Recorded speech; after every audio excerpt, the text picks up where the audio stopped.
Delhi police के वकील इस वक्त जानकारी देते हुए कि पंजाब सरकार की याचिका में बग्गा का जिक्र नहीं है और जो भी कार्रवाई की गई है पंजाब पुलिस की तरफ से वो जो सेट प्रोटोकॉल होता है जब एक राज्य की पुलिस दूसरे राज्य में गिरफ्तारी करने जाती है उसे नहीं माना गया। तो एक बार फिर से रुक कर लेते हैं मेरे सहयोगी जगविंदर पटियाल का। जगविंदर, माफ कीजिएगा, मुझे पहले आपको रोकना पड़ा था, लेकिन अब आप कह रहे थे कि मंगलवार को 2 केसेस में सुनवाई एक साथ होगी। पूरी बात बताइए।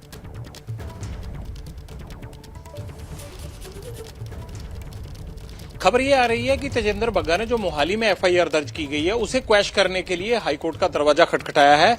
और आज जब ये मामला हाईकोर्ट में आया तो सुनवाई से पहले ही ये कहा गया कि दोनों ही याचिकाओं पर सुनवाई जो है वो मंगलवार को की जाएगी। हाईकोर्ट ने ये कहा, यानी जो पंजाब पुलिस की तरफ से याचिका रखी गई है कि किस तरह से हरियाणा पुलिस ने उनके एक आरोपी को बीच रास्ते में पकड़कर दिल्ली के हैंडओवर कर दिया, ये एक याचिका पंजाब पुलिस की तरफ से है जिसमें एडवोकेट जनरल पेश हुए। और दूसरी तरफ जो बग्गा ने कहा है कि उनके खिलाफ गलत एफआईआर पॉलिटिकल वेंडेटा के तहत दर्ज की गई है उसको रद्द किया जाए, इसकी भी सुनवाई अब क्लब करके दोनों केस इकट्ठे सुने जाएंगे। तो मंगलवार को सुनवाई होगी, आज कुछ भी नहीं हो पाया।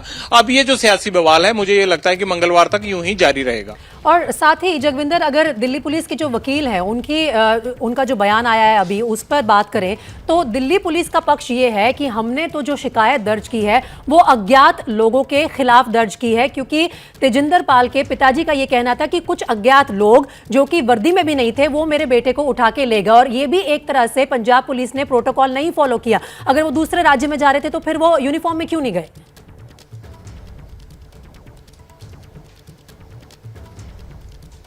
देखिए, पहली बात ये होती है प्रीति कि जो भी जिस पार्टी का वकील होता है ना वो अपने पक्ष की बात करता है। पंजाब पुलिस अपनी बात करेगी, दिल्ली पुलिस का वकील अपनी बात करेगा, हरियाणा वाला अपनी बात करेगा, उसमें सारी की सारी सच्चाई नहीं होती है। लेकिन इसीलिए तीनों की दलीलें सुनने के बाद हाईकोर्ट ये डायरेक्शन देगा कि किसकी किसके स्तर पर कितनी गलती है, नंबर 1।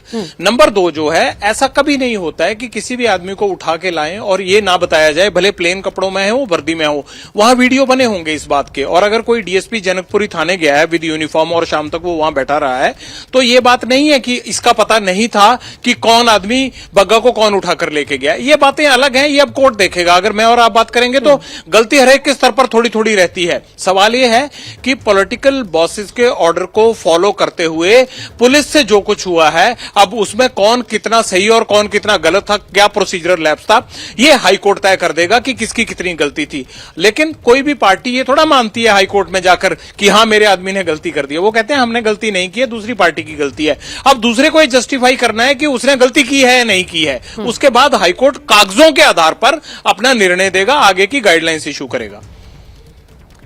चलिए ठीक है जगविंदर, फिलहाल इस तमाम जानकारी के लिए बहुत शुक्रिया आपका। और ये बात सच है कि कोई भी पक्ष जब मीडिया से बात करेगा तो वो अपनी गलती नहीं मानेगा, लेकिन कोर्ट में उन्हें साबित ये करना होगा कि गलती आखिर किसकी थी और किसने जो लीगल सही तरीका है वो नहीं फॉलो किया तेजिंदर बग्गा की गिरफ्तारी के मामले में।